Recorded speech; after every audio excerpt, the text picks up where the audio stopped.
Sanjaya merupakan pendiri kerajaan Medang, sekaligus raja pertama yang berkuasa sekitar tahun 732 sampai 746 Masehi.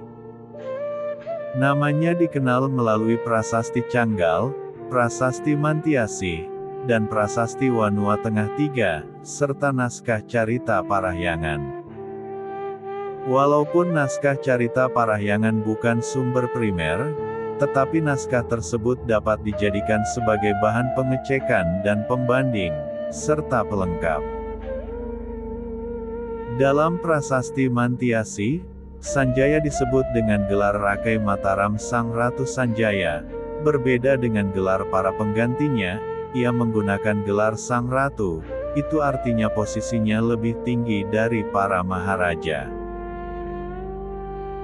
Setelah dicek menggunakan naskah Carita Parahyangan, akhirnya terungkap bahwa gelar Sang Ratu yang ia sandang tersebut karena ia mewarisi dan menjabat sebagai raja di 3 kerajaan, yaitu Sunda, Galuh, dan Medang.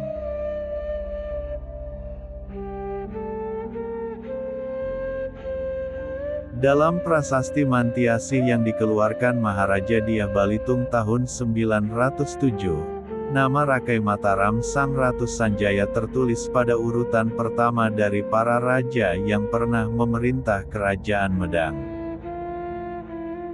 Sanjaya sendiri mengeluarkan Prasasti Canggal tanggal 6 Oktober tahun 732, yang berisi tentang pendirian sebuah lingga serta bangunan candi untuk memuja Siwa di atas sebuah bukit. Candi tersebut kini hanya tinggal puing-puing reruntuhannya saja, yang ditemukan di atas Gunung Wukir, dekat Kedu. Prasasti Canggal juga mengisahkan, bahwa sebelum Sanjaya bertahta, sudah ada raja lain bernama Sana yang memerintah Pulau Jawa dengan adil dan bijaksana. Setelah Sana meninggal dunia karena gugur diserang musuh, keadaan menjadi kacau. Sanjaya putra Sanaha, saudara perempuan Sana, kemudian tampil sebagai raja.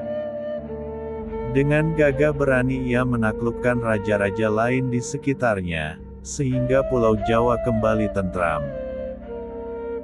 Prasasti Canggal ternyata tidak menyebutkan nama kerajaan yang dipimpin Sana dan Sanjaya. Sementara itu, Prasasti Mantiasih menyebut Sanjaya sebagai raja pertama kerajaan Medang yang terletak di Pohpitu. Adapun nama Sana sama sekali tidak disebut dalam prasasti tersebut. Dengan demikian dapat diperkirakan bahwa Sana bukanlah Raja Medang. Dengan kata lain, Sanjaya memang mewarisi tahta Sana, namun mendirikan sebuah kerajaan baru yang berbeda dari sebelumnya. Kisah ini mirip dengan kejadian pada akhir abad ke-13, yaitu Raden Wijaya mewarisi tahta Kertanagara Raja terakhir Singhasari, tetapi ia mendirikan sebuah kerajaan baru bernama Majapahit. Pada zaman kerajaan Medang terdapat suatu tradisi mencantumkan jabatan lama di samping gelar sebagai maharaja. Misalnya, raja yang mengeluarkan Prasasti Mantiasih adalah Sri Maharaja Rakai Watukura Dyah Balitung Darmodaya Mahasambu.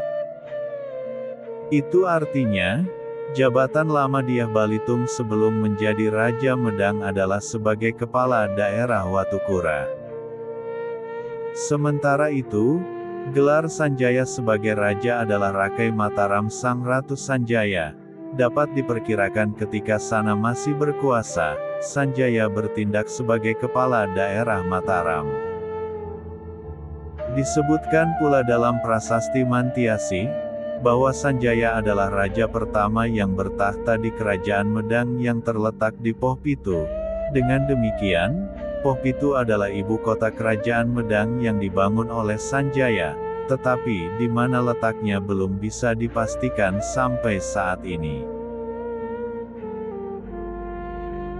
Kapan tepatnya kerajaan Medang berdiri tidak diketahui dengan pasti. Seorang keturunan Sanjaya bernama Daksotama memperkenalkan pemakaian Sanjaya Warsa atau kalender Sanjaya dalam prasasti-prasastinya. Antara lain Prasasti Taji Gunung tahun 910, Prasasti Timbangan Wungkal tahun 913, Prasasti Tulang tahun 914, dan Prasasti Tihang tahun 914.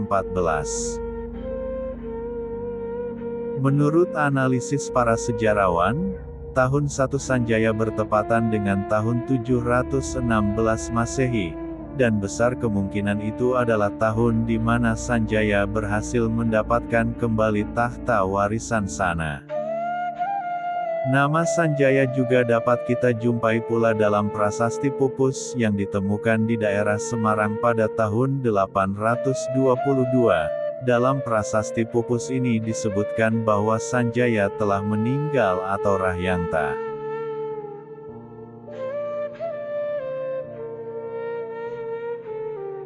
Menurut Prasasti Mantiasi, Sanjaya digantikan oleh Maharaja Rakai Panangkaran sebagai Raja Medang berikutnya.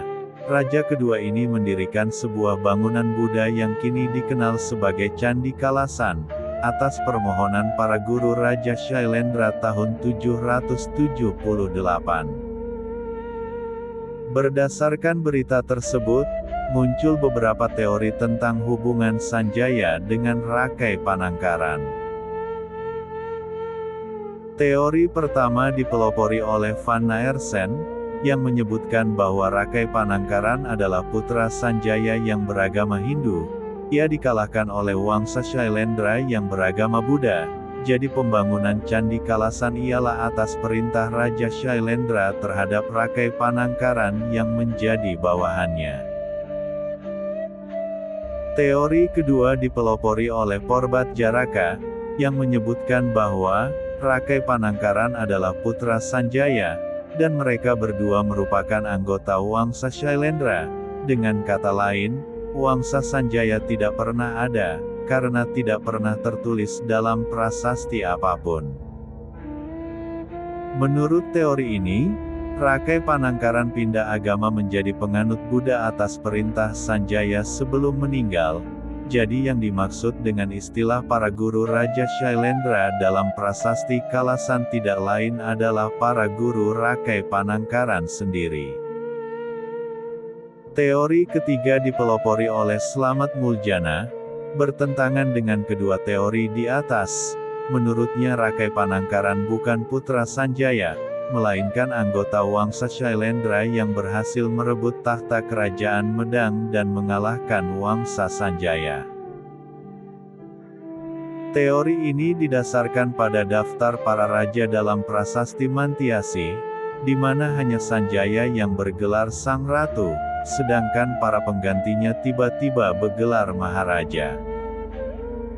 Selain itu, Rakai Panangkaran tidak mungkin berstatus sebagai raja bawahan, karena ia dipuji sebagai Shailendra Wangsa Tilaka, atau permata Wangsa Shailendra dalam Prasasti Kalasan. Alasan lainnya ialah, dalam Prasasti Mantiasi, Rakai Panangkaran bergelar Maharaja, sehingga tidak mungkin kalau ia hanya seorang bawahan. Jadi menurut teori pertama dan kedua, Rakai Panangkaran adalah putra Sanjaya, sedangkan menurut teori ketiga, Rakai Panangkaran adalah musuh yang berhasil mengalahkan Sanjaya. Sementara itu menurut teori pertama, Rakai Panangkaran adalah bawahan Raja Shailendra, sedangkan menurut teori kedua dan ketiga, Rakai Panangkaran adalah Raja Shailendra itu sendiri. Akan tetapi dengan ditemukannya Prasasti Wanua Tengah 3, maka misteri hubungan antara Rakai Panangkaran dengan Sanjaya telah menemukan titik terang. Prasasti tersebut dikeluarkan oleh Maharaja Dyah Balitung tahun 908 Masehi, juga menyebutkan daftar raja-raja kerajaan Medang seperti Prasasti Mantiasi tahun 907. Dalam Prasasti Wanua Tengah 3 disebutkan bahwa Rakai Panangkaran adalah anak dari Rahyangta Ihara, sedangkan Rahyangta Ihara adalah adik dari Rahyangta Medang.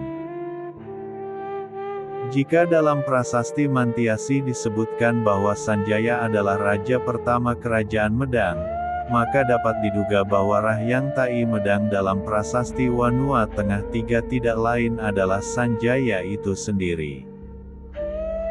Dengan demikian, dapat disimpulkan bahwa Rakai Panangkaran merupakan keponakan dari Rakai Mataram Sang Ratu Sanjaya. Prasasti Wanua Tengah III juga menyebutkan awal mula Rakai Panangkaran naik tahta, yaitu pada tanggal 7 Oktober tahun 746. Jika demikian, dapat disimpulkan pula bahwa pada tahun 746 itulah pemerintahan Sanjaya berakhir.